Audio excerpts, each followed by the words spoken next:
वल्लभ गिरिवरधारी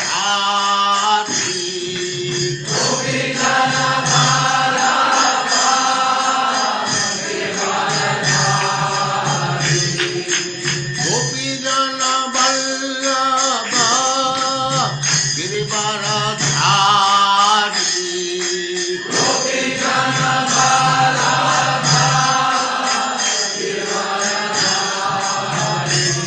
जय राधा माधव कुंज बिहारी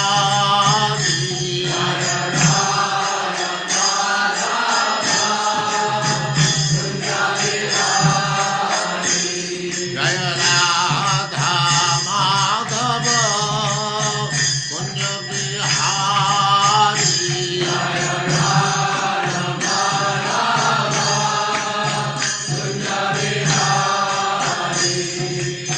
गोपीजन वल्लभ गिरिवरधारी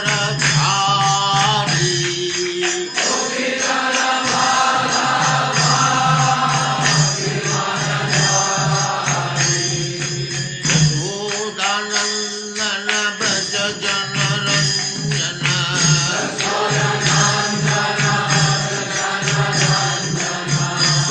यशोदानंदन व्रज जनरंजन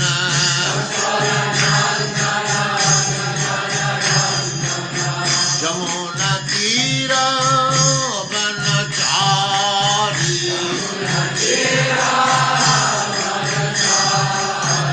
यमुना तीर वनचारी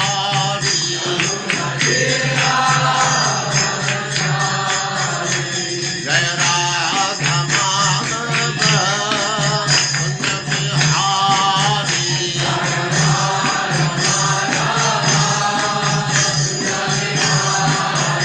जय राधा माधव कुंज बिहारी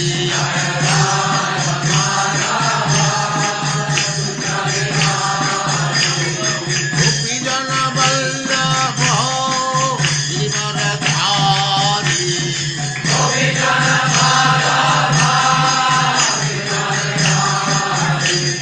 गोपीजन वल्लभ गिरिवरधारी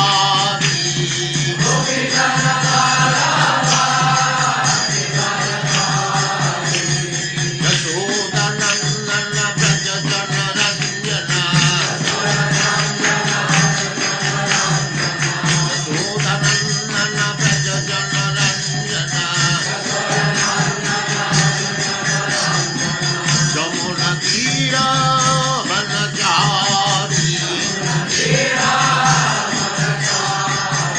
जय राधा माधव कुंज बिहारी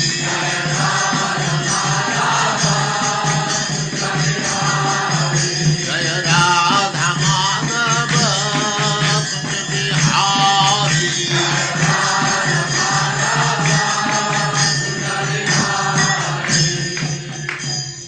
ओम नमो भगवते वासुदेवाय ओम नमो भगवते वासुदेवाय। ओम नमो भगवते वासुदेवाय ओम नमो भगवते वासुदेवाय। ओम नमो भगवते वासुदेवाय ओम नमो भगवते वासुदेवाय। नारायणं नमस्कृत्य नारायणं नमस्कृत्य नरं चैव नरोत्तमं नरं चैव नरोत्तमं देवीं सरस्वतीं व्यासं देवीं सतीं व्यासं ततो जयमुदीरयेत् ततो जयमुदीरये नष्टप्रायेषु भद्रेषु नष्टप्रायेषु भद्रेषु नित्यं भागवत सेवया नित्यं नित्यं भागवत सेवया भगवते उत्तमा श्लोके भगवती उत्तमश्लोके भक्तिर्भवति नैष्ठिकी भक्तिर्भवति भक्तिर्भवति नैष्ठिकी। नैष्ठिकी हरे कृष्णा, आप सबका स्वागत है। हरे हरे कृष्ण कृष्णा प्रभु जी, प्रभु जी, सादर नमस्ते। प्रणाम। अब नव योगेंद्र में आविर्होत्र आंसर दे रहे हैं निमि महाराज के प्रश्न का। स अंग उपांगाम स पार्षदाम ताम ताम मूर्तिम स्वमंत्रतः पाद्य अर्घ्य आचमनीय आद्य स्नान वासो विभूषण गंधमाल्य अक्षत स्रग्भिः धूप दीप उपहार कै स अंगम संपूज्य विधिवत स्तवै स्तुत्वा नमेद हरिम। मेरे साथ। संग उपांगाम सपार्षदाम सांगोपांगं सपार्षदां सपार्षदां ताम ताम मूर्तिम स्वमंत्रतः तां तां तां तां मूर्तिं मूर्तिं स्वमन्त्रतः स्वमन्त्रतः पाद्य पाद्य अर्घ्य आचमनीय आद्य पाद्याद्याचमनीयाद्यैः स्नान वासो विभूषण स्नानवासो स्नानवासो विभूषणैः विभूषणैः गंधमाल्य अक्षत स्रग्भिः गन्धमाल्याक्षतस्रग्भिः गन्धमाल्याक्षतस्रग्भिः धूप दीप उपहार कै धूपदीपोपहारकैः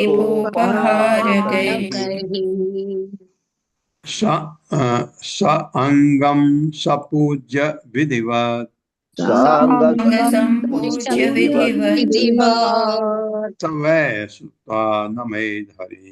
सर्वैस्वानमेतरिम्।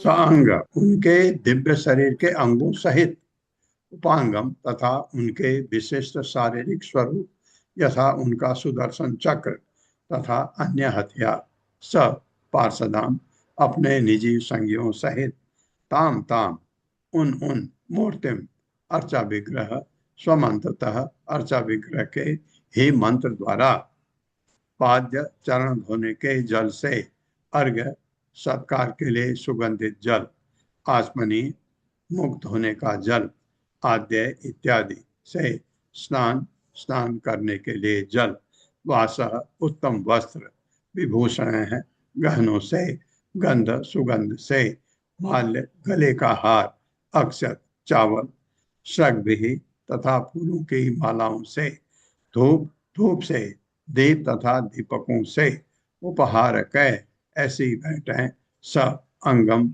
सभी तरह से, संपूज्य अच्छी तरह पूजकर, विधिवत नियत विधानों के अनुसार, स्तवै स्तुत्वा स्तुतियों द्वारा अर्चा विग्रह का आदर करके नमे नमस्कार करे हरिम भगवान हरि को। मेरे साथ पढ़े। मनुष्य को चाहिए कि अर्चा विग्रह के दिव्य शरीर के प्रत्येक अंग के साथ साथ अर्चा विग्रह के दिव्य शरीर के प्रत्येक अंग के साथ साथ उनके आयुधों यथा सुदर्शन चक्र, हाँ जैसे ये सुदर्शन चक्र है, शंख चक्र गदा पद्म, ये भी है ना भगवान के। वो अगर ये मूर्ति है आप में जिसमें ये है, उनकी तरफ भी पूजा होनी चाहिए, ये कह रहे हैं। उनके अन्य शारीरिक स्वरूपों तथा उनके अन्य शारीरिक स्वरूपों तथा उनके निजी संज्ञों की पूजा करे। उनके निजी संज्ञों की पूजा करें। हाँ, उनके निजी संज्ञ है, जैसे पंच तत्व हैं, गौरांग निताय हैं बगल में आपके, तो उनकी भी पूजा करें, और जो गुरु हैं उनकी भी। वो भगवान के इन दिव्य पक्षों में से, वो भगवान के इन दिव्य पक्षों में से हर एक की पूजा, हर एक की पूजा उसके मंत्र तथा पांव धोने के लिए जल, उसके मंत्र तथा पांव धोने के लिए जल, सुगंधित जल, मुख धोने का जल, स्नान के लिए जल, उत्तम वस्त्र उत्तम उत्तम वस्त्र वस्त्र तथा आभूषण, तथा आभूषण, आभूषण, सुगंधित तेल, सुगंधित तेल, तेल, मूल्यवान हार, मूल्यवान हार, अक्षत। अक्षत, हाँ, इसमें अक्षत लिखा है लेकिन इस्कॉन में अक्षत यूज नहीं होता, अक्षत यूज नहीं करते हैं, लेकिन लिखा हुआ है। और बहुत जगह अक्षत भगवान को चढ़ाते हैं, लेकिन इस्कॉन के मंदिर में कोई कारण होगा। फूल मालाओं, फूल मालाओं, धूप तथा दीपों से करे। धूप तथा धूप दीपों तथा से दीपों करे। से करें। हाँ, ये सब चीजें यूज होती हैं सिवाय अक्षत के। इस तरह बताए गए विधानों के अनुसार इस तरह बताए गए विधानों विधानों के अनुसार सभी तरह से पूजा करके सभी सभी तरह से पूजा करने के करके बाद मनुष्य को चाहिए कि मनुष्य को चाहिए कि भगवान हरि के अर्चा विग्रह का भगवान हरि के अर्चा विग्रह का आदर स्तुतियों से करे आदर स्तुतियों से करे और झुककर उन्हें नमस्कार करे। और झुककर उन्हें नमस्कार करे। हाँ, झुककर, जैसे मैं कल आपको बता रहा था, ये सब जो बात है ये मंदिर में है, आप घर में नहीं कर सकते इतना। घर में जो करते भी हैं वो इतने चीजें आप नहीं कर पाते हैं, लेकिन जितना कर पाते हैं उतना करना चाहिए। अब अभी उसके बारे में अभी बात करता हूँ। तो ये आपने देखा होगा, जब पुजारी सुबह या दिन में कभी भी भगवान की आरती करता है, ये सब चीजें वो करता है। भगवान को भगवान की पहले धूप से, अगरबत्ती से, अगरू से पहले उनकी आरती करता है। फिर फिर जो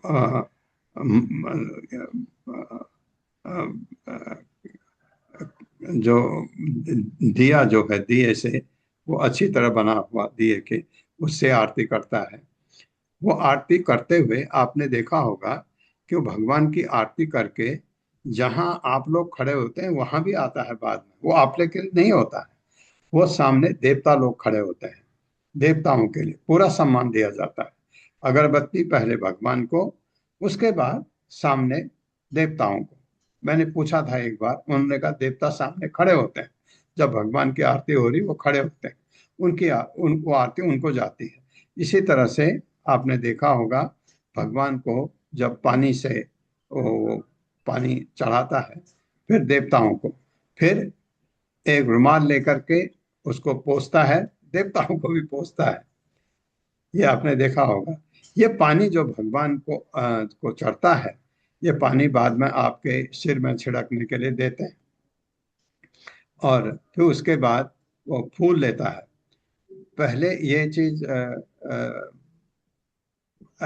ये क्या होता है कि जो सुगंधित जल की बात हो रही है, ये जल पहले जल में थोड़ा सा कुछ गंगा जल, आजकल कुछ और भी मिलाते हैं।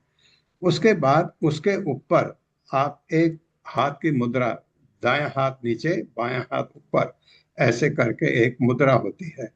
उस मुद्रा से आप अंगुली से जल को स्पर्श करते हैं और एक मंत्र पढ़ते हैं जिससे जल शुद्ध हो जाए। गंगे च यमुने चैव गोदावरी सरस्वती नर्मदे सिंधु कावेरी जले जले अस्मिन् सन्निध्यम कुरु। ये जल को आप शुद्ध, आप आह्वान करते हैं, हे गंगा, हे यमुना, हे कावेरी, जो नदियों का मैं नाम दे रहा था, क्या कृपया आप इसमें आ जाएं, क्योंकि ये मैं भगवान के लिए इसका इस्तेमाल कर रहा हूँ। इसी तरह से पुष्प के ऊपर फूलों को आपको शुद्ध करना होता है। तो सबसे बड़ी बात यह है, शुद्ध अपने को किया आपने पहले, जैसे मैं कल बता रहा था, आत्मन करके अपने को शुद्ध किया। अंदर जा करके, जैसे इसमें कहा है कि भगवान को पहले वो जगह आप शुद्ध करते हैं जहां पर ये सब आप कर रहे हैं। और जब सुबह षोडश उपचार होता है, षोडश अनुष्ठान होता है सुबह, उसमें 1 घंटा करीब लगता है, जिसमें आप भगवान को नीचे एक जगह पर लाते हैं। भगवान का आप एक चीज का हमेशा ध्यान रखें, मंदिर में जो बड़े डेटी हैं वो नहीं, उनके छोटे डेटी होते हैं, उनको नीचे रखते हैं। अब भोग भी लगाने के लिए उन्हीं का इस्तेमाल होता है, पूरे बड़े डेटीज को नहीं हिलाते जगह से। उसको आप एक जगह पर साफ करके, उसको शुद्ध करके उस पर लाते हैं, तो छोटा सा उपचार वहां पर होता है। ये मंदिर में एक बार कम से कम किया जाता है। तो सुबह अर्ली मॉर्निंग होता है ये। इसमें करीब करीब 1 घंटा लगता है पुजारी को, ये षोडश उपचार में। उसमें सब चीज विधिवत पूजा होती है। ये मंगल आरती के बाद, मंगल आरती जैसे हुई उसके बाद वो पुजारी अंदर ये काम करता है।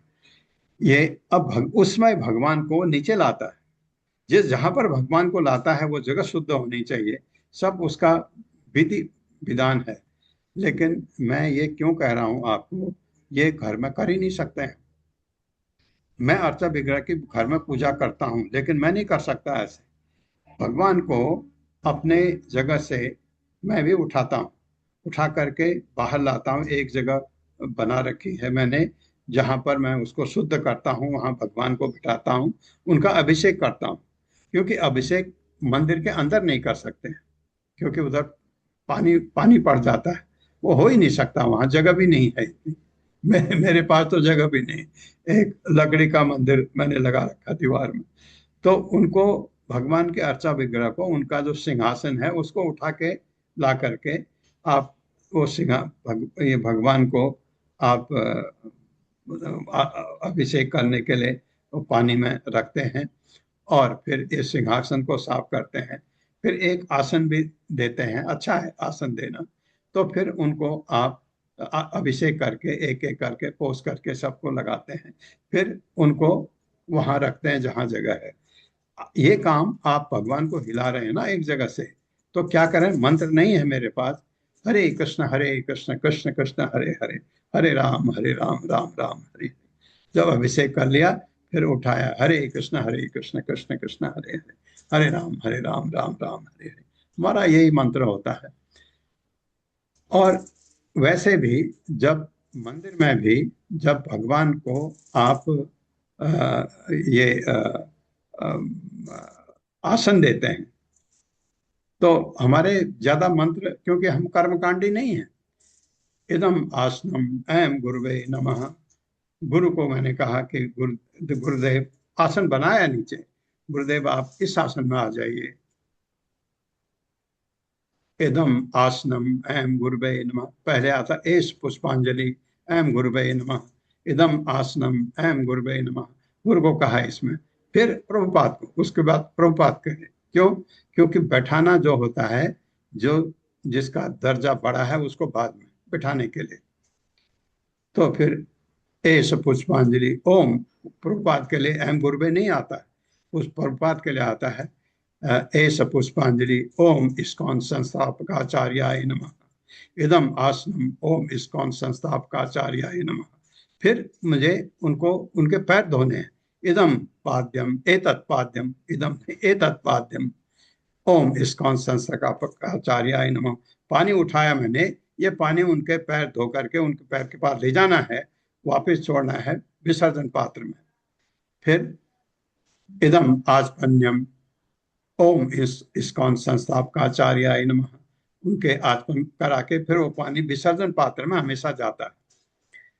अब मैंने जब ये डेटी पूजा का यहाँ ट्रेनिंग चल रहा था, उनसे पूछा मैंने कि मैं अलग अलग लाया था, क्योंकि भगवान के लिए जो अर्घ यूज होता है वो गुरु के लिए नहीं यूज होना चाहिए, मंदिर में नहीं यूज होता है। उनको मैंने पूछा, उन्होंने कहा नहीं, एक ही से यूज कर सकते हो, उसी से आप भगवान को और गुरु को कर सकते हो, घर में जरूरी नहीं है। उन्होंने कहा मंदिर में भी जहाँ पर कम व्यवस्था है जरूरी नहीं है। तो आप ये बिठाए ना, गुरु गुरु पहले बिठाया आपने, उसके बाद फिर आसन है भगवान का। जैसे भगवान आपके पास एक है भगवान, उनका आसन नहीं है आपके पास, नीचे ए सब पुष्पांजलि श्रीम क्लीम राधा कृष्णाभ्याम नमः, अगर राधा कृष्ण है आपके पास तो उनको आप कहते हैं इधर बैठ जाओ, बैठ जाओ। फिर उनको आप पुष्पांजलि हुआ, उसके बाद उनको आसन बैठने के लिए कहते हैं, आखिरी में उनको बिठाते हैं। लेकिन जब आप उनको उनके पैर धोते हैं और उनको आचमन कराते हैं तो डिसेंडिंग ऑर्डर में होता है, पहले भगवान का, फिर गौरांग निताय का, फिर उसके बाद गुरु का।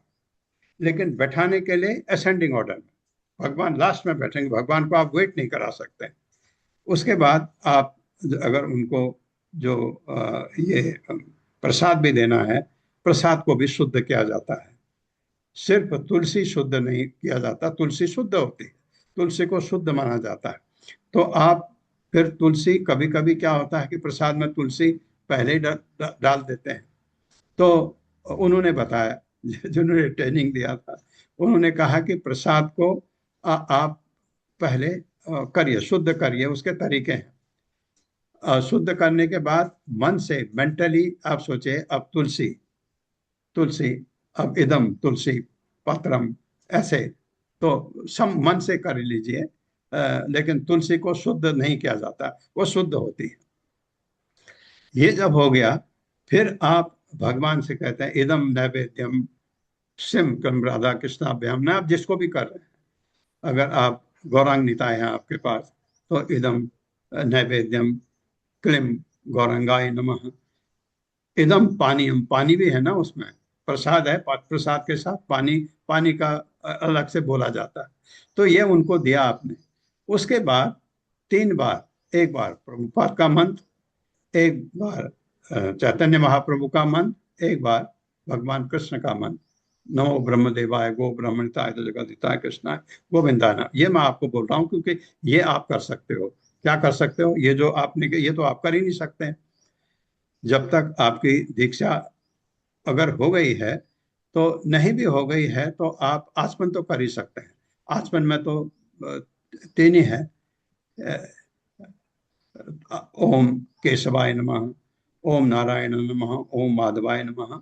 ये 3 आप पानी आप मुंह में लेते हैं, और ओम गोविंदाय नमः पानी नीचे छोड़ते हैं। ये आपका आचमन हो गया। इतना ही करिए, ये 3 आप कर सकते हैं जो भी भगवान को भोग लगाते हैं, ये कर सकते हैं। फिर आप भगवान के सामने जब आप भोग रखते हैं, थाली, जो थाली आप रखते हैं और जो बर्तन जिसमें आप भगवान का भोग लगाते हैं, वो अलग से धुलने चाहिए। और जब भोग लग गया, भोग लगने के बाद ये आपने मिलाया सब चीज में, दाल दाल में, चावल चावल में, सब्जी सब्जी में, फल फल में, जो जो चीज भी आपने किया है मिनिमम, ये बर्तन अलग से धुलने चाहिए। अपने खाने के बर्तनों के साथ बिल्कुल नहीं, इस चीज का ध्यान रखिए, इसको अलग रखिए जो भी आप भगवान को भोग लगाते हैं।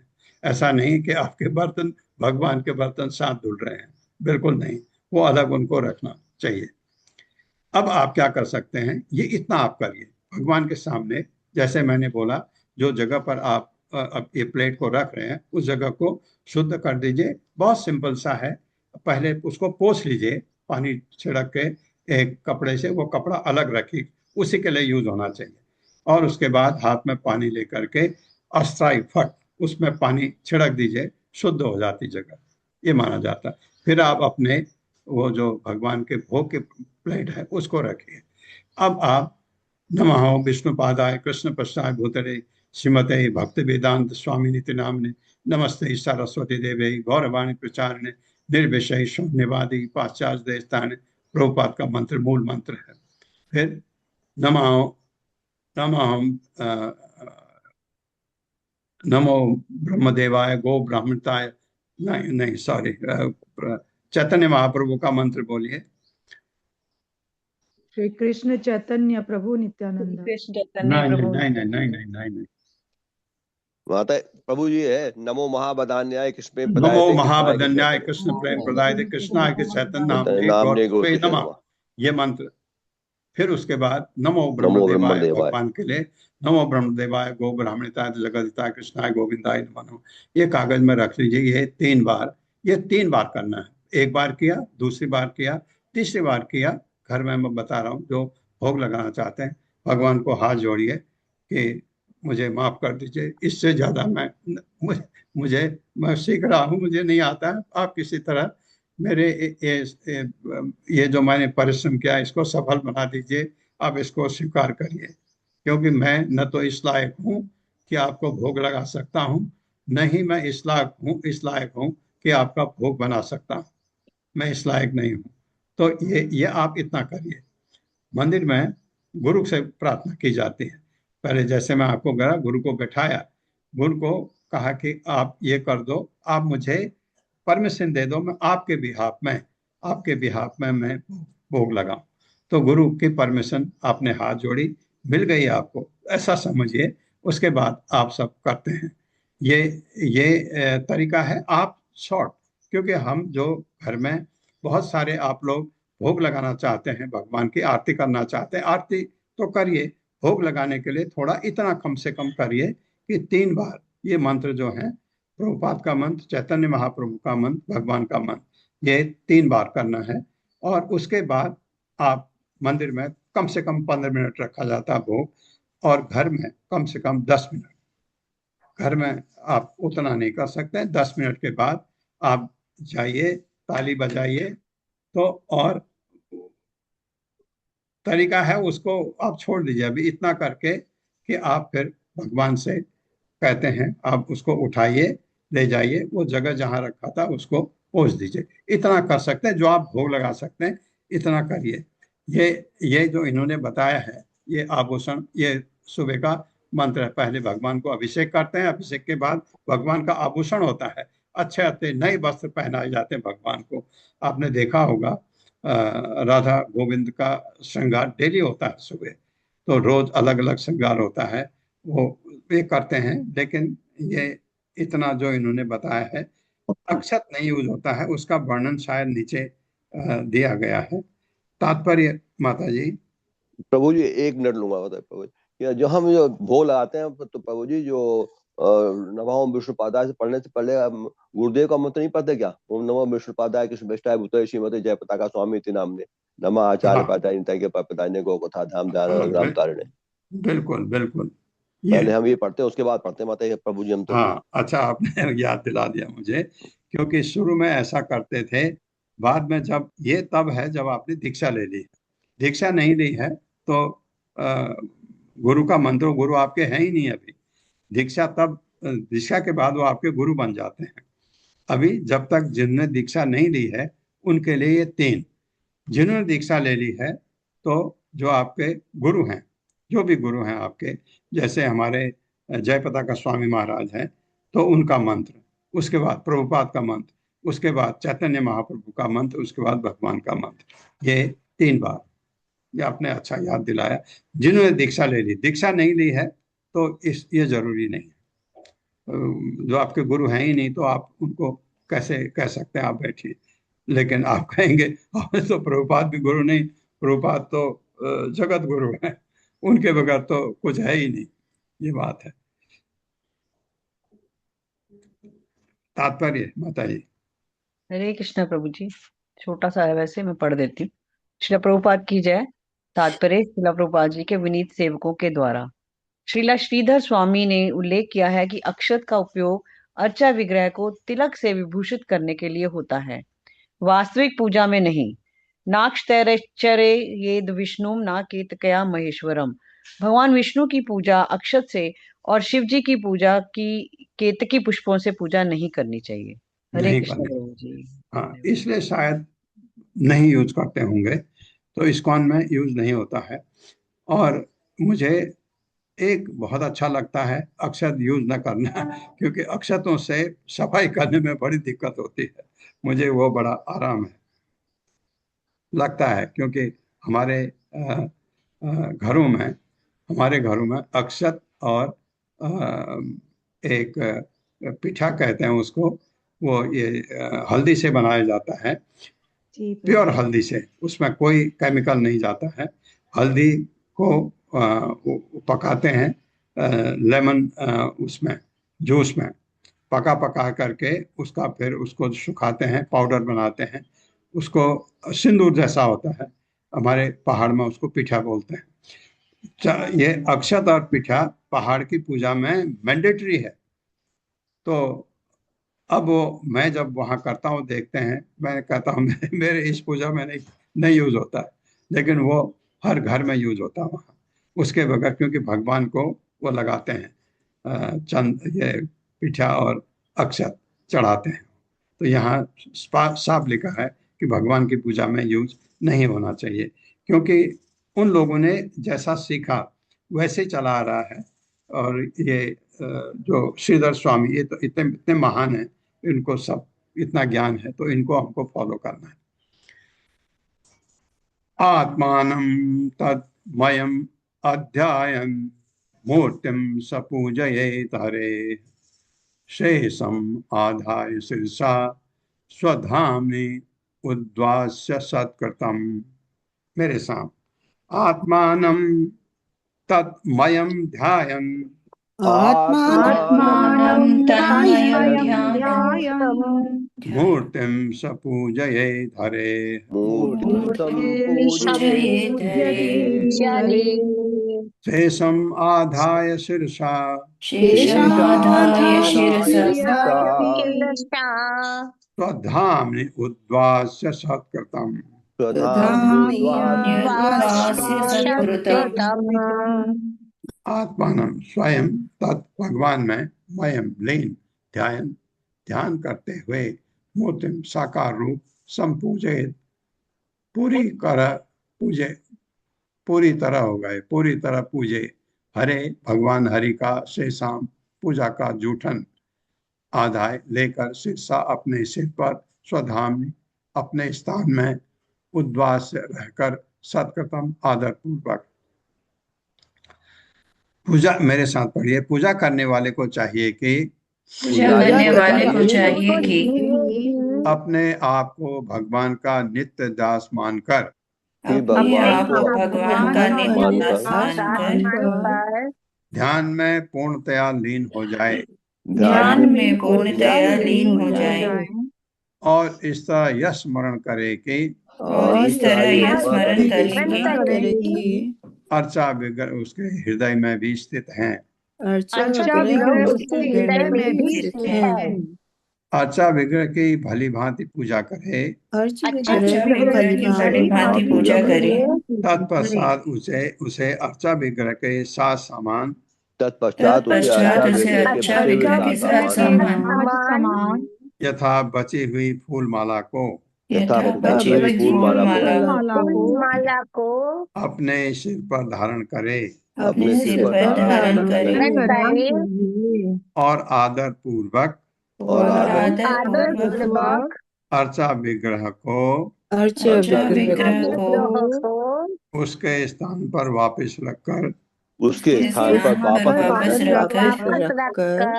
पूजा का समापन करे। पूजा का समापन करना चाहिए। हाँ, अगर आपने बाहर रखा तो तब की बात है। अगर आपने उन्हीं के जगह पर रखा, लेकिन आपने खाली अभिषेक करने के लिए बाहर लाना जरूरी होता है। घर की बात कर रहा हूँ मैं।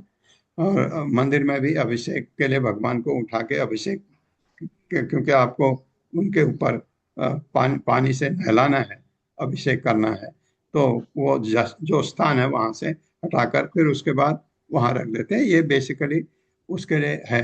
घर में थोड़ा आपको थोड़ा परिवर्तन हो जाता है। तात्पर्य माता जी। हरे कृष्णा। पूर्णेश्वरी माता जी पढ़िए प्लीज। हरे कृष्णा माता जी। हरे कृष्णा प्रभु जी। दंडवत प्रणाम। जगत गुरु शिला प्रभुपाद जी की जय। तात्पर्य उनके विनीत सेवकों के द्वारा। इस श्लोक में तन्मयम शब्द महत्वपूर्ण है। जो व्यक्ति भगवान के अर्चा विग्रह रूप की पूजा करके शुद्ध बनता है, वह ये समझ सकता है कि वे अर्थात पूजक भगवान का नित्य दास है और गुणात्मक दृष्टि से भगवान रूपी मूल अग्नि की छोटी छोटी चिंगी के समान है। इस संदर्भ में श्रील मध्वाचार्य ने कहा है, विष्णुर्वृत्यो अहम अमित्येव सदा स्याद भगवन्नमयाः न एवाहम विष्णुर स्मृति विष्णु सर्वेश्वरो ह्याजः। मनुष्य को सोचना चाहिए कि मैं विष्णु का नित्य दास हूँ और मैं उनसे एकाकार हूँ, क्योंकि मैं उनका नित्य भिन्नांश हूँ। किंतु मैं भगवान विष्णु नहीं हूँ, क्योंकि विष्णु तो हर वस्तु के परम नियंता है। अर्चा पूजन का मूल सिद्धांत यह है कि मनुष्य अपने को भगवान का नित्य दास समझे। जो व्यक्ति यौन तृप्ति का आदी है और अपने को मूर्खतापूर्ण ब्राह्य भौतिक शरीर समझता है, वह अपने विषय में अपनी धारणा भोक्ता से भोक्त्या में नहीं बदल सकता। ऐसा व्यक्ति तन्मयम का अर्थ यह लगाता है कि पूजक स्वयं भी पूज्य है। श्री जीव गोस्वामी प्रभुपाद ने अपने ग्रंथ दुर्ग संगमणि में, जो श्री रूप गोस्वामी प्रभु के ग्रंथ भक्ति रसामृत सिंधु पर टीका है, लिखा है कि अहम ग्रहो उपासना, अर्थात ब्रह्म रूप में अपनी पूजा करने की विधि अपने को नित्य शरण रूप ब्राह्य से एकाकार होने की निपट भ्रांत पहचान है। षड गोस्वामियों ने बारंबार यह बात स्पष्ट की है, किंतु प्राकृत सहजिया जाति में अज्ञानी लोग मायावादी दार्शनिकों के व्यर्थ के विचारों से प्रभावित होते हैं और इस भ्रांत धारणा के शिकार होते हैं कि पूजक परम आश्रय बन जाता है। ऐसा व्यामोह अपराध है। इसलिए इस श्लोक में आए तन्मय शब्द से यह अर्थ नहीं लेना चाहिए कि पूजक अपने शाश्वत पूज्य पदार्थ के तुल्य बन जाता है। हरे कृष्णा। धन्यवाद माता जी। ये जहां पर भी, यहाँ कोई इसका मतलब ही नहीं था वैसे, लेकिन क्योंकि अपने एकाकार का मतलब वो ये मायावाद, वो कहते हैं हम और भगवान एक ही हैं। ये विचार आप गलती से भी दिमाग में नहीं आना चाहिए, क्योंकि हम भगवान के नित्य दास हैं। ये नित्य दास हैं। मैं चाहता हूँ, मेरे में इतनी योग्यता नहीं है, कोशिश कर रहा हूँ, मुझे भगवान मदद करिए, ये भगवान के सामने आपके विचार आते हैं, क्योंकि हम इस लायक हैं ही नहीं। आप देखिए, प्रभुपाद करते थे, प्रभुपाद प्रभुपाद कैसे महान थे, ये अब आप लीलामृत पढ़ेंगे उसके बाद पता लगता है। क्योंकि हम तो भारत में रहते हैं, बात समझ सकते हैं, लेकिन जो बाहर, जिनको तो भगवान क्या है ये भी नहीं पता, वो लोग जब उनके प्रभुपाद के वाणी से इतने आकर्षित हुए कि उन्होंने सब कुछ त्याग करके इतने महान काम किया। जो एक्चुअली इस्कॉन की जो जो शुरुआत है, तो वो प्रभुपाद के पश्चिमी देशों के भक्त थे, जिन्होंने इतना इस्कॉन को मदद किया बढ़ने में, पूरा समर्पित किया अपने को, पूरा समर्पित। जब उनको ये लगा कि प्रभुपाद ने कहा मुझे खुश करना है, मेरी किताबें बेचो, झोंक दिया उन्होंने अपने आप को बिल्कुल। उसके बाद उनको प्रभुपाद इंडिया में लाए, और इंडिया में उन्होंने, देखिए पश्चिम देश का आदमी कैसे, उसके रहने का स्टैंडर्ड क्या है। प्रभुपाद ने कहा नहीं, तो तंबू डाले बॉम्बे में, उसमें रहो, चूहे अलग मच्छर अलग। ऐसे में उनको मलेरिया भी हुआ, वो भी सहा उन्होंने, फिर भी जो प्रभुपाद ने कहा वही किया, यही करना है। प्रभुपाद ने कहा भौतिक चीजों से मत घबराओ। वो लोगों का स्तर इतना ऊंचा हो गया कि जो भौतिक द्वंद्व हैं उससे वो लोग ऊपर उठ गए।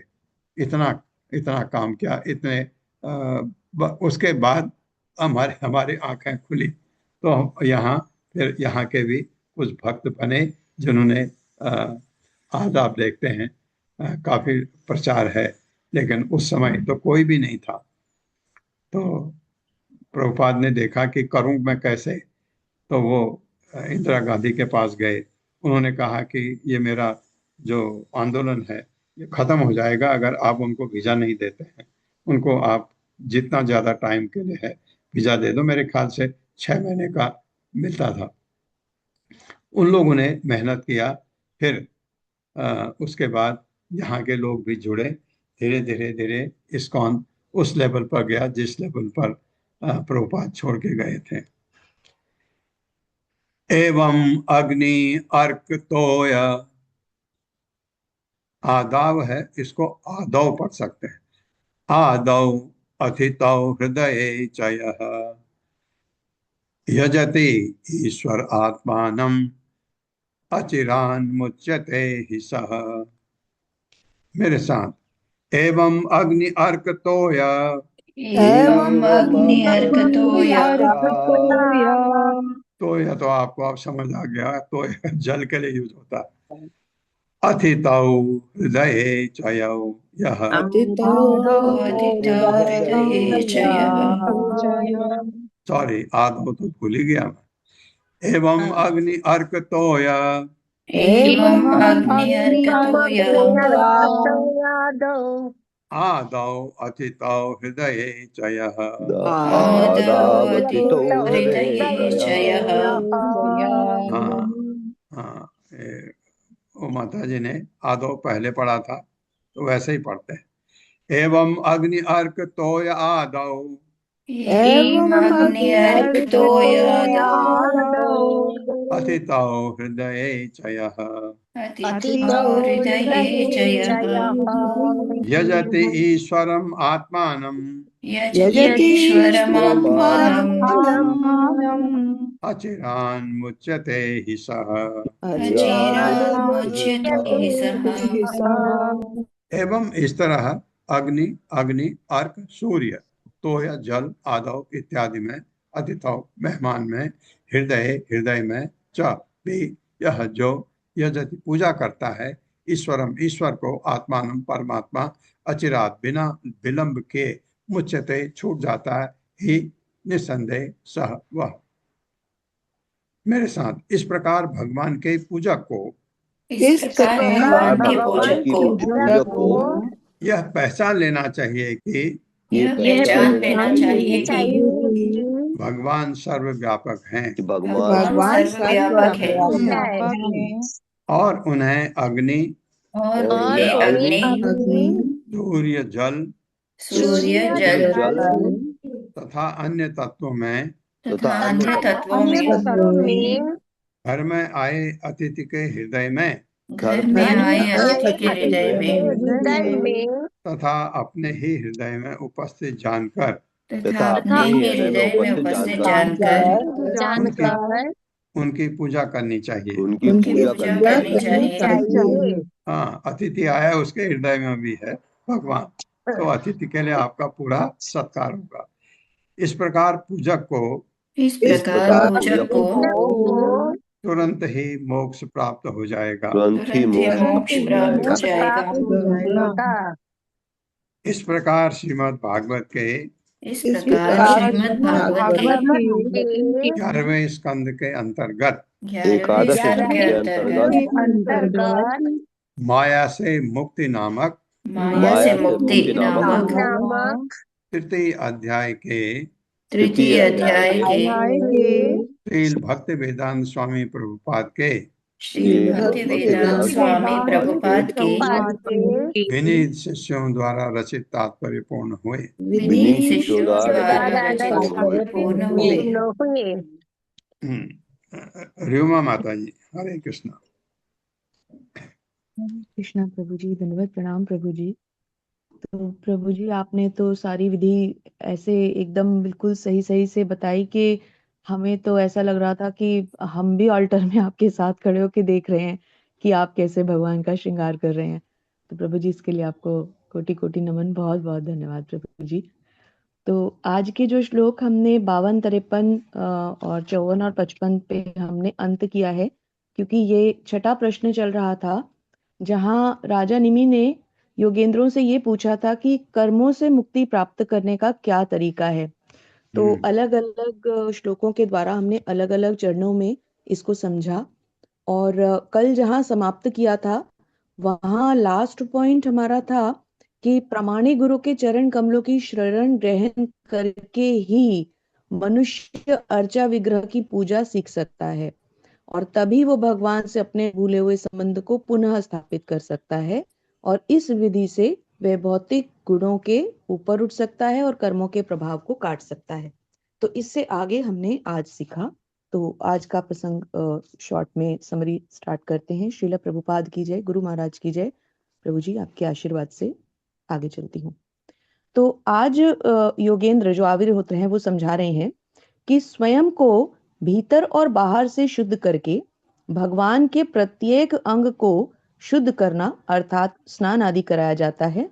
फिर उत्तम आभूषणों द्वारा उनका दिव्य रूप अर्थात श्रृंगार किया जाता है, जो अभी अभी हमने प्रभु जी से विधि विधान के साथ पूरे विस्तार से समझा।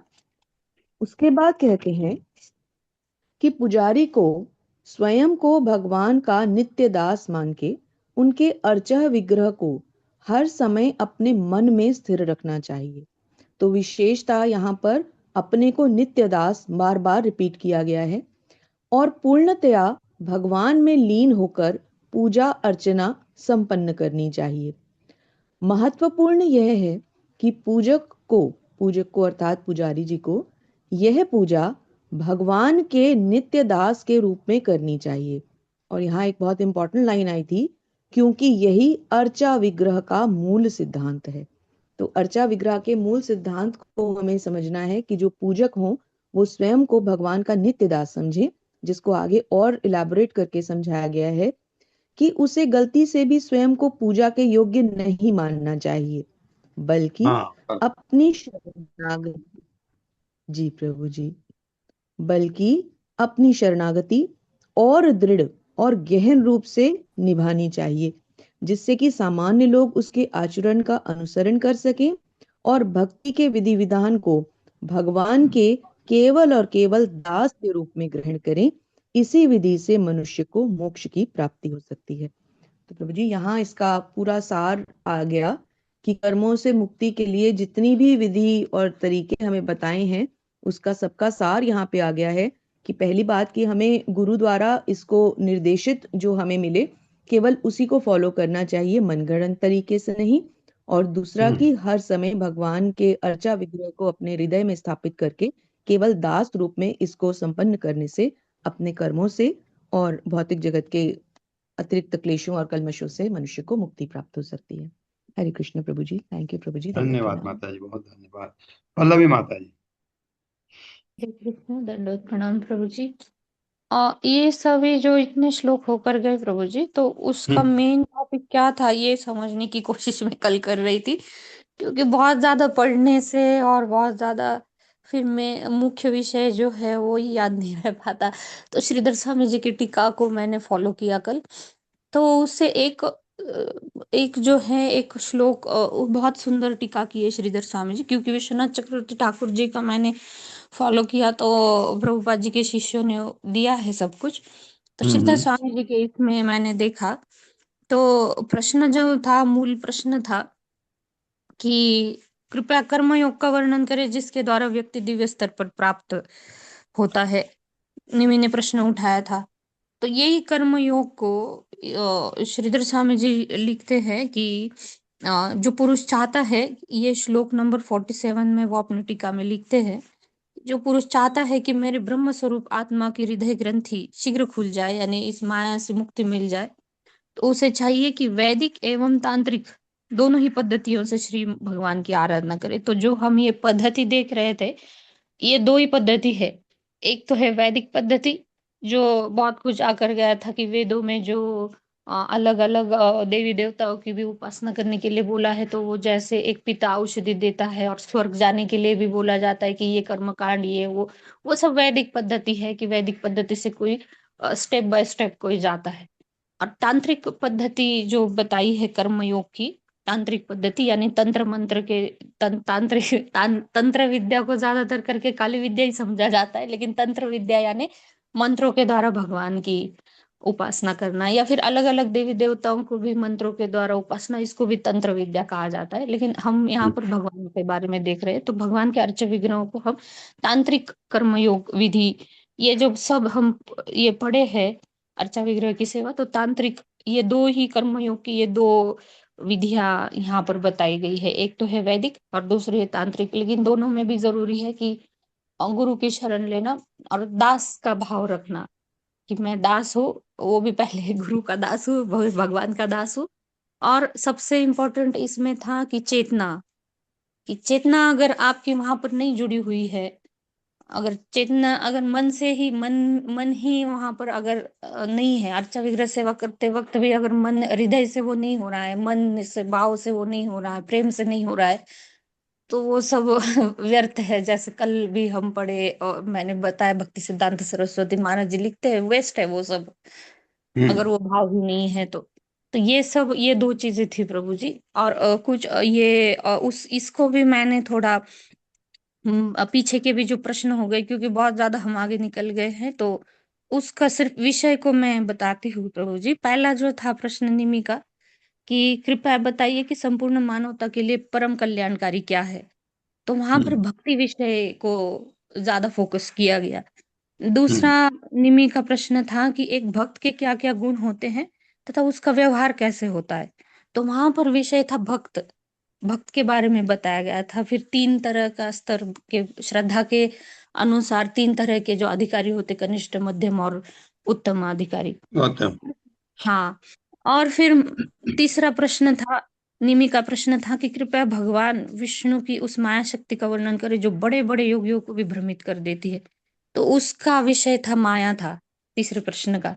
तो माया के बारे में फिर वहां पर अंतरिक्ष जो है नौ योगेंद्र में से, वो माया के बारे में बताते हैं। और जो माया से छूटना चाहता है तो बहुत सुंदर बताया कि गुरु की शरण ले लो, तस्मात् गुरु प्रपद्ये। दो श्लोक वो बहुत सुंदर थे। फिर निमि का चौथा प्रश्न था, एक बुद्धिहीन भौतिकतावादी व्यक्ति किस प्रकार माया के बंधन से मुक्त हो सकता है। माया के बारे में सुन लिया तो फिर माया से मुक्ति कैसे प्राप्त हो।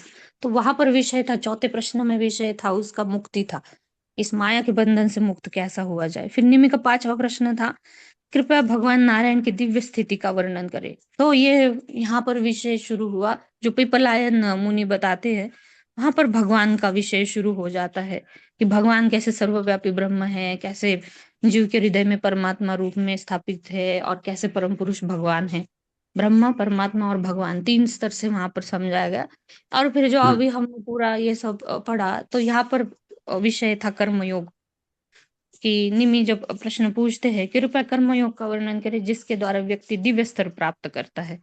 तो ये कर्मयोग था, जिसका अभिहोत्र जी ने दो तरीके से इसको कर्मयोग को निष्कर्म्य में जो बताया, एक वैदिक विधि, एक वैदिक कर्मयोग और दूसरा तांत्रिक कर्मयोग। तो ये दो बताए उस उन्होंने। जी प्रभु जी, हरे कृष्ण। धन्यवाद माता जी, बहुत अच्छी तरह आपने कंक्लूड किया। ये जैसे हम अ, पढ़ते हैं इतना, भक्ति हमको पता है भक्ति क्या करना है। तो पूजा करना भक्ति में कोई जरूरी नहीं है। पूजा वाला जो ये मंत्र तंत्र वाला जो ये कर्म योग की बात हो रही है, आप सुबह उठते हैं, नहाते हैं, भगवान के मंदिर को साफ करते हैं, उनको अभिषेक करते हैं। जिनके पास नहीं है, अर्चा विग्रह नहीं है, तो उनके पास कोई मूर्ति है, मूर्ति के सामने आप जाते हैं, एक साफ कपड़े से मूर्ति को साफ करते हैं, उसको फूल अर्पित करते हैं और आरती गाते हैं भगवान के सामने। क्योंकि इतना तो हम कर ही सकते हैं, करते हैं, आप लोग इतना करते होंगे। और ये वो जो मूर्ति आपके सामने, वो आपके हृदय में रहती है। आप कहीं भी जाते हैं, आपको लगता है अरे मैंने तो उनको भोग लगाना था, मैं तो लेट हो गया, ये अटैचमेंट होता है। तो नारद पंत्रार्थ विधि कहलाती है ये, उतना ही यूज होता है इस्कॉन में। क्योंकि भगवान के पूजा की विधि तो बहुत लंबी है, कर्मकांडी विधि। हम कर्मकांडी विधि नहीं यूज करते हैं, पंचरात्र विधि सूक्ष्म जितना हो सकता है। कुछ मंत्र हमको भी याद करने होते हैं, लेकिन वो ज्यादा नहीं होते हैं।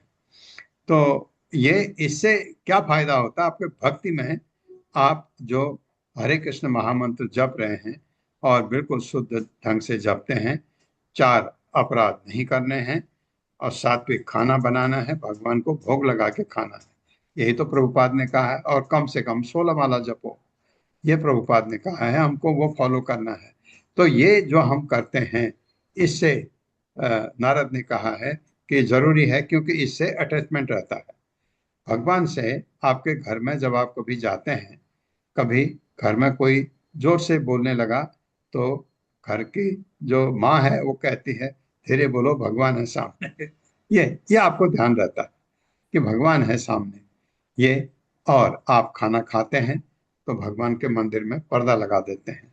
ये एक आपके एक रेस्पेक्ट, जो भगवान के लिए जो आपका एक अंदर से भाव है, वो लगता है आपको। और कोई चीज नहीं लाते हैं आप, कोई नई चीज, नया फल, नई सब्जी लाते हैं, आपके मन में आता है इसको भगवान को भोग लगा के खाएंगे, ये ये चीज आपको भगवान से अटैचमेंट कराने के लिए बहुत जरूरी है। ये पंचरात्र विधि नारद की जो इतना ये और ये योगेंद्र पहुंचे हुए उन्होंने बताया, बहुत ही अच्छा ये अध्याय रहा, बहुत ही अच्छा, लंबा था लेकिन बहुत ही सुंदर था।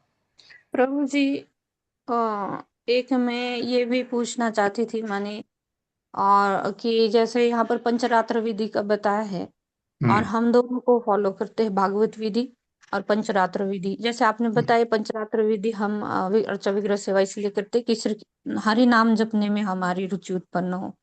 तो भागवत विधि में हमारे लिए 9 विधियां इंपॉर्टेंट बताई है, श्रवणम कीर्तनम विष्णु स्मरणम पाद विष्णु, सेवनम करेक्ट। अर्चनम वंदनम दास्य साख्य आत्मनिवेदनम। तो इसमें अर्चा विग्रह की सेवा फिर से आता है वो। लेकिन भागवत विधि, पंचरात्र विधि तो हमें करनी है, लेकिन भागवत विधि ही हमारे लिए सबसे इम्पोर्टेंट है। उसमें पहले 2 जो है श्रवणम कीर्तनम। तो जब तक श्रवण और कीर्तन, श्रवण नहीं अच्छे से करेंगे तो अर्चा विग्रह सेवा भी हम अच्छे से नहीं कर पाएंगे। हाँ हाँ माता जी, वो नहीं करेंगे तो भक्ति शुरू ही नहीं हुई। भक्ति तो वही है ना, एक्चुअली भक्ति के लिए तो मैं वही कह रहा था कि ये विधि की जरूरत नहीं होनी चाहिए थी, क्यों बताई नारद ने। नारद भगवान का इतना महान भक्त, मतलब पूरा दिव्य है नारद। नारद उन्होंने कहा कि इससे इससे आपका संपर्क ज्यादा बनता है, भगवान से लगाव होता है, तो मैं यही क्योंकि पूछना चाहती थी प्रभु जी कि जैसे अर्चा विग्रह की सेवा करते हैं मंदिरों में, बहुत हाँ ज्यादा इन लोगों का टाइम सुबह का अर्चा विग्रह सेवा में ही जाता है, लगभग 7 बजे तक, या फिर दर्शनार्थी होने तक, फिर इनका श्रवण या फिर इनका जप। और ये कैसे करते हैं प्रभु जी जप हाँ ये हाँ, पुजारी लोग? बहुत अच्छा प्रश्न किया आपने। क्योंकि जिसको सुबह के मंदिर में, जिसकी सुबह ड्यूटी लगती है, क्योंकि पुजारी, हम मंदिर में जाते हैं 4 बजे, क्योंकि 4:30 बजे मंगल आरती होती है। आप 4:30 बजे भी पहुंचा कोई बात नहीं, लेकिन पुजारी तो 3:30 बजे पहुंचता है, उसको तो बहुत काम होता है अंदर। और वहां से आप सही कह रहे हैं कि जो दर्शन आरती होती है उससे पहले जो मंगल आरती वाला है उसको छोड़ दिया जाता है, उसको छुट्टी मिलती है, वो जाएगा, जा करके घर जाके या जहाँ भी रहता है, गेस्ट हाउस में जहाँ भी रहता है, वहाँ जा करके वो अपने मंत्र, ये अ, अ, भागवत विधि को अपनाएगा। वो अपने 16 माला कम से कम, बल्कि कुछ लोग तो ज्यादा जपते हैं, पुजारी लोग ऐसे भी हैं, तो वो उसको टाइम दिया जाता है।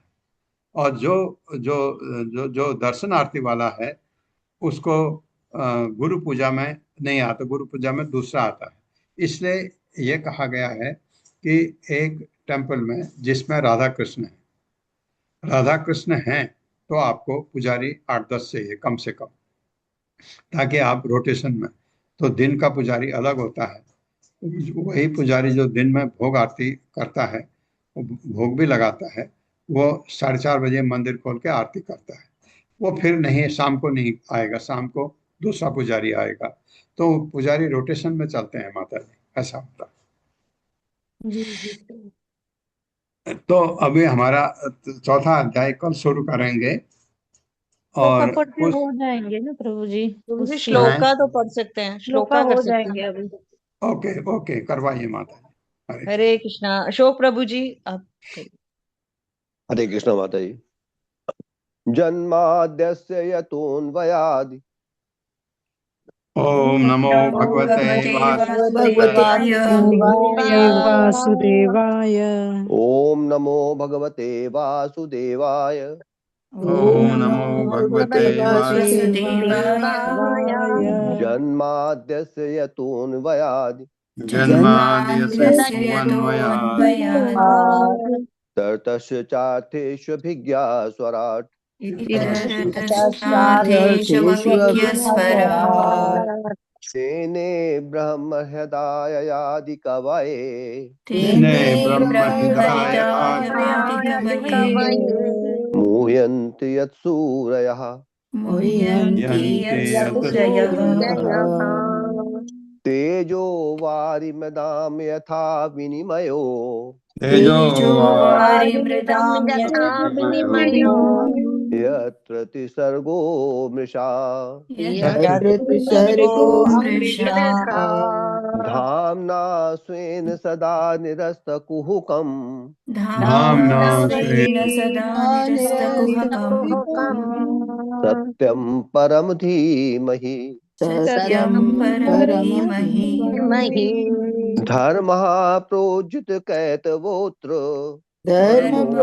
प्रोजितकैतवोऽत्र परमो निर्मत्सराणां सताम् परमो निर्मत्सराणां सताम् वेद्यं वास्तवमत्र वस्तु वेद्यं वास्तवमस्तु शिवदं तापतयोन्मूलनम् शिवदं तापत्रयोन्मूलनम् श्रीमद्भागवते महामुनिकृते श्रीमद्भगवते महामुनिकृते किं वा परैरीश्वरः किं वा परैरीश्वरः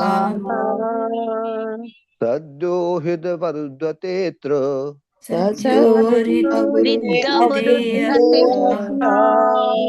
कितभिः शुश्रूषुभिस्तत्क्षणात् श्रुतिभिः शुश्रुभिः तत्क्षणात् निगमकल्पतरोर्गलितं फलम् निगमकल्पतरोर्गलितं फलम् शुकमुखादमृतद्रवसंयुतम् शुकमुखादमृतद्रवसंयुतम् पिबत भागवतं रसमालयम् भागवतं रसमालयम् मुहुरहो रसिका भुवि भावुकाः मुहुरहो रसिका भुवि भावुकाः एते चांशकलः पुंसः एते चांशकलः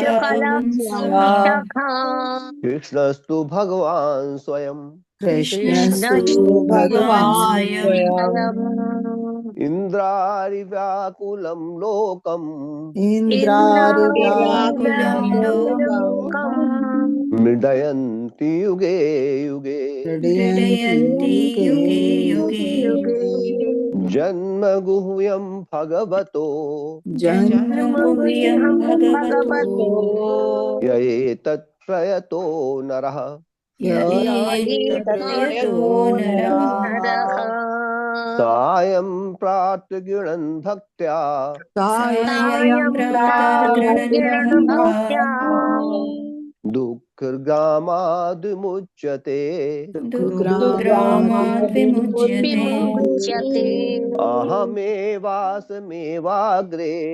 अहमेवासमेवाग्रे नान्यत् यत् सत्परम् नान्यद्यत् सत्परम् पश्चादहं यदेतच्च पश्चादहं यदेतच्च यो वशिष्येत सोऽस्म्यहम् वशिष्येषु ऋतेऽर्थं यत् प्रतीयेत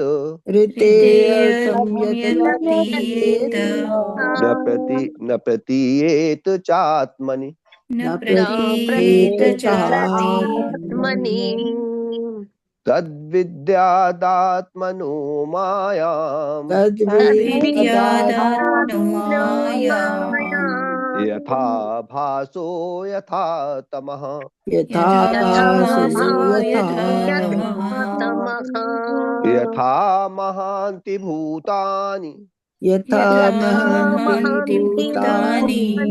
भूतेषु चावचेष्वनु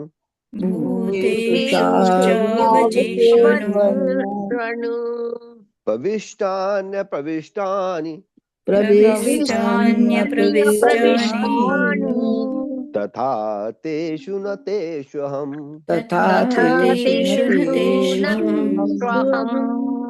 एतावदेव जिज्ञास्यम्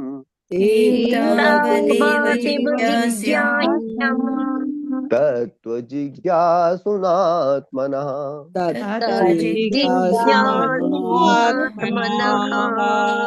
अन्वयव्यतिरेकाभ्याम् अन्वयव्यतिरेकाभ्याम् यत्स्यात् सर्वत्र सर्वदा यत्स्यात् सर्वत्र सर्वदा स्वयंभूर्नारदः शम्भुः शम्भो नारदः शम्भुः कुमारः कपिलो मनुः कुमारः कपिलो मनुः प्रह्लादो जनको भीष्मो प्रह्लादो जनको भीष्मो बलिर्वैयासकिर्वयम् बलिर्वैयासकिर्वयम् तत्तेऽनुकम्पां सुसमीक्ष्यमाणो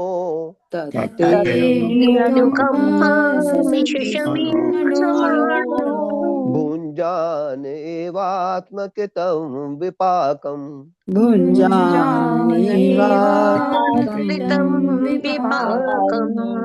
हृद्वाग्वपुर्भिर्विदधन्नमस्ते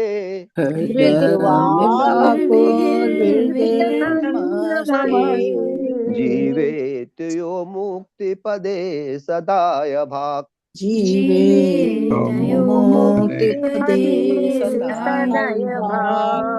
तव कथामृतं तप्तजीवनम्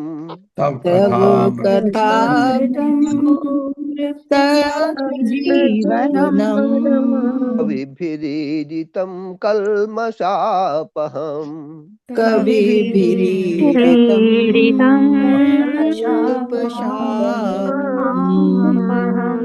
श्रवणमङ्गलं श्रीमदाततम् श्रवणमङ्गलं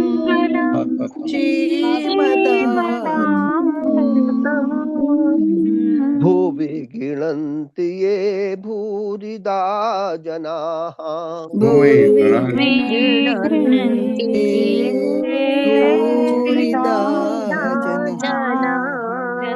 हरे हरे कृष्ण कृष्ण कृष्ण हरे हरे राम ओम अज्ञानतिमिरान्धस्य ज्ञानाञ्जनशलाकया चक्षुरुन्मिलितमेन तस्मै श्रीगुरुवे नमः। नमो विष्णुपादाय कृष्णप्रस्थाय भूतले श्रीमते भक्तिवेदांत स्वामिनिति नामिने। नमस्ते सरस्वती देवे गौरवाणी प्रचारिणे निर्विशेष शून्यवादी पाश्चात्य देशतारिणे। जय हो श्री कृष्ण चैतन्य प्रभु नित्यानंद श्री अद्वैत गदाधर शिवासादि गौर भक्तवृंद। हरे कृष्णा कृष्ण कृष्ण हरे हरे हरे राम राम राम हरे। ललिता माता जी, प्रश्न है आपका कोई? हरे कृष्ण प्रभु जी। जी प्रभु जी, मुझे बस ये पूछना था कि जैसे हमारे उत्तराखंड में रोली और वो मतलब जो आपने बताया पिठिया, चंदन लगाते हैं, पिठिया लगाते हैं, फिर अक्षत लगाते हैं। हाँ, तो रोली प्रभु जी उसका अब नाम हमें है। जी जी हाँ, अब प्रभु जी हमें तो फिर क्या अक्षत छोड़ के 2 चीजें लगानी चाहिए कि एक ही चीज लगाना चाहिए सारे अर्चा विग्रह को? हाँ नहीं, अगर आप ये विधि जो प्रभुपाद वाली है इसको आप फॉलो करेंगे तो रोली की और अक्षत की जरूरत नहीं है। आप चंदन लगाइए बस, भगवान को प्रभु जी चंदन। चंदन में हम उसको बोल सकते हैं जो हमारे उत्तराखंड में येलो कलर का होता है वो वाला, नहीं नहीं या वो फिर वो नहीं, प्योर चंदन की बात कर रहे हैं आप? प्योर चंदन वो नहीं, जी चंदन चाहिए। तो बाकी देवी चंदन, देवता को भी वही लगाएं सब? हाँ चंदन एक्चुअली मिलता भी है मार्केट में, कुछ दुकानें हैं जहाँ मिलता है, काफी महंगा मिलता है क्योंकि मेरे ख्याल से गवर्नमेंट ने कुछ लोगों को स्वीकृत किया होगा कि वो भेज सकते हैं। काफी महंगा मिलता है। तो वो जो और मिलता है वो भी डिजॉल्व पेस्ट बन नहीं पाता बढ़िया उसका, थोड़ा जो मिलता भी है बाजार में वो उसका पेस्ट बढ़िया बन नहीं पाता। एक चीज मैं बता रहा हूँ मुझे चंदन के जिनके पास चंदन का पेड़ है उन्होंने एक टहनी दे दी। टहनी इनको दिया, मंदिर वालों को, उन्होंने एक टहनी मुझे भी दिया। उसमें चंदन की खुशबू बिल्कुल नहीं है, लेकिन पहले उन्होंने दिया था एक टुकड़ा छोटा सा, वो मेरे 3 साल चला। उसमें जब मैं घिसता था तो चंदन की खुशबू आती थी। कोई बात नहीं, खुशबू नहीं आती तो आपको पता है चंदन है, वो मैटर नहीं करता है। तो चंदन भगवान को लगता है, नहीं है आपके पास, नहीं लगाइए, कोई बात नहीं, फूल अर्पित कर दीजिए। लेकिन अक्षत पीठा, वो जो रोली और अक्षत, रोली आपने अच्छा बताया, मेरे को नाम बता दिया, मुझे नाम नहीं पता। तो रोली और अक्षत नहीं लगता है, ये आप क्लियर। श्रीधर स्वामी ने कहा कि भगवान विष्णु की पूजा उससे नहीं होती। प्रभु जी, प्रभु घिसने वाला धन्यवाद प्रभु। चंदन तो बाजार में मिल जाता है, जिसमें उसमें उसमें खुशबू भी होती है, जो घिस के लगाते हैं वो वाला हाँ मिलता है मार्केट में, और उसमें हाँ, वो मार्केट भी होती है। मार्केट में काफी कुछ मिलता है। वो हालांकि कुछ लोग चंदन है करके चंदन बेचते हैं, लेकिन ऐसा पता नहीं मेरे को, क्योंकि जो डिब्बी में आता है बना बनाया, वो नहीं, उसमें स्मेल नहीं होती, लेकिन जो घिसने वाला चंदन आता है उसमें हाँ स्मेल होती है। सफेद ठीक है। चंदन, लाल चंदन, दो तरह के पल्लवी आते माता जी। हैं। हरे कृष्णा। हरे कृष्ण, दंडवत प्रणाम प्रभु जी। ये समरी का है ना, थर्ड कैंटो, फर्स्ट हाँ वॉल्यूम जो है पूनम बिंदल माता जी ने लिया था पहले। हाँ लेकिन 2 दिन पहले उनका कॉल आया कि स्कूल में उनकी एंगेजमेंट ज्यादा बढ़ गई है तो वो नहीं कर हाँ, पाएंगे। तो ठीक। अगर किसी और को करना है तो प्रभु जी आप बोल दीजिए, किन्हीं और को अगर लेना पहले है। वाला पहला स्कंद, हाँ नहीं, तीसरे स्कंद का पहला पार्ट। तीसरे स्कंद का पहला पाठ कौन जी। करेंगे बताइए, जल्दी हाथ खड़ा करिए।